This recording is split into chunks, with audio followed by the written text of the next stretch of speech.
अस्सलामुअलैकुम दोस्तों आपने कई तरह की छिपकलियाँ देखी होंगी, लेकिन आज हम आपको जिस छिपकली से मिला रहे हैं इसका नाम है स्कूबा डाइविंग लिजर्ड। इस किस्म की छिपकली के सर पर एक गुब्बारे की तरह बना हुआ होता है। जब भी ये छिपकली सांस लेती है तो इस गुब्बारे में हवा भर जाती है और ख़त्म हो जाती है। फिर सांस लेने से गुब्बारे में हवा भरती है और निकलती है। बात यहाँ ख़त्म नहीं होती, बल्कि एक दिलचस्प बात जान लें कि इस छिपकली की खासियत पानी के अंदर जाने के वक्त बहुत ज़्यादा काम आती है। वो इस तरह के ये छिपकली जब पानी में जाती है तो अपने सर पर बने गुब्बारे में जमा हवा मतलब ऑक्सीजन की मदद से सांस ले सकती है, वो भी तकरीबन 16 मिनट तक।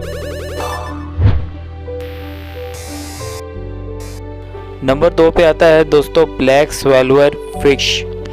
दोस्तों आप जानते हैं कई जानवर ऐसे होते हैं कि वो अपने जिस्म से कई गुना ज़्यादा जानवर खाने या निगलने की सलाहियत रखते हैं।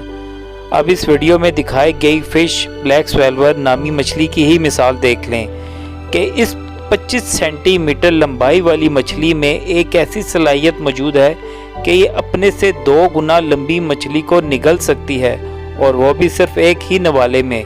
फिर चाहे इसका शिकार का वज़न इस मछली से भले 10 गुना वजनी ही क्यों ना हो। जब ये मछली दूसरी मछली को निगलती है तो इसका निचला हिस्सा इस कदर खींचे हुए बढ़ जाता है कि वो शफ़ाफ सा दिखाई देने लगती है। नंबर 3 पर है फायर हॉक। दोस्तों आपने मुख्तलिफ जानवर और ऐसे परिंदे देखे होंगे जिनका शिकार करने का अलग अलग तरीका होता है, मगर यकीनन आपने इस तस्वीर में दिखाए गए बाज़ परिंदे का तरीका नहीं देखा होगा। ये बाज़ इन जंगलात में ज़्यादा पाया जाता है जहां आग लगी हुई होती है। वो इसलिए क्योंकि आग की वजह से जब छोटे छोटे जानवर यहाँ वहाँ निकलते हैं तो ये बाज़ उनका शिकार करता है। ये तो थी एक आम बात।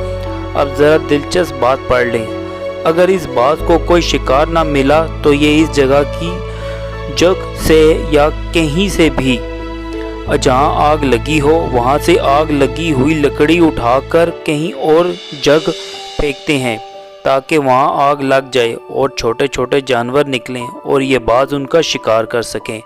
मतलब कि ये परिंदे खुद आग लगाकर अपने शिकार को भागने पर मजबूर करने के बाद इनका शिकार करते हैं। नंबर 4 पर आता है दोस्तों काकापू पैरट।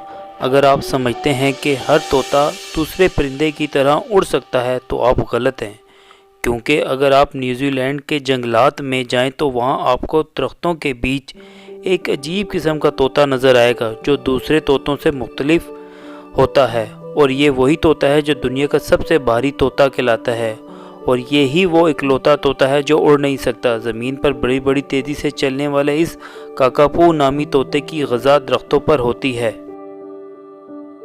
नंबर 5, क्या आप जानते हैं कि वो कौन सी मखलूक है जिसकी आवाज़ सबसे ज़्यादा ख़तरनाक मतलब कि सबसे ऊंची या तेज़ है? अगर नहीं जानते तो आज जान लें कि ये तस्वीर में दिखाई गई स्पर्म व्हेल मछली की ही आवाज़ सब जानवरों से तेज़ है। इस मछली की आवाज़ 236 dB है। आप इस बात से अंदाज़ा लगाएं कि आसमानी बिजली में कितनी ताकतवर आवाज़ होती है, फिर भी इस आसमानी बिजली की आवाज़ 120 dB होती है, और इस मछली की आवाज़ आसमानी बिजली की आवाज़ से 2 गुना ज़्यादा है। एक और मिसाल देख लें कि अगर एक जंगी जहाज़ आपसे 80 कदम की दूरी पर हो तो इसकी आवाज़ 150 dB होगी, और अगर इतनी ही दूरी पर आप इस मछली की आवाज़ सुने तो आपके कान के पर्दे फट भी सकते हैं। नंबर 6, ये परिंदा देखने में जितना खूबसूरत लगता है इससे कहीं ज़्यादा जहरीला है। ये परिंदा गोश्त और पौधे दोनों ही शौक से खाता है, जबकि इस परिंदे की जिल्द और पर जहर पर मुश्तमिल होते हैं। ये जहर इस परिंदे को शिकारियों से महफूज रखता है, चाहे वो शिकारी कोई से न्यू गोइना जानवर हो या फिर इंसान। इस परिंदे का ताल्लुक खतरनाक परिंदों में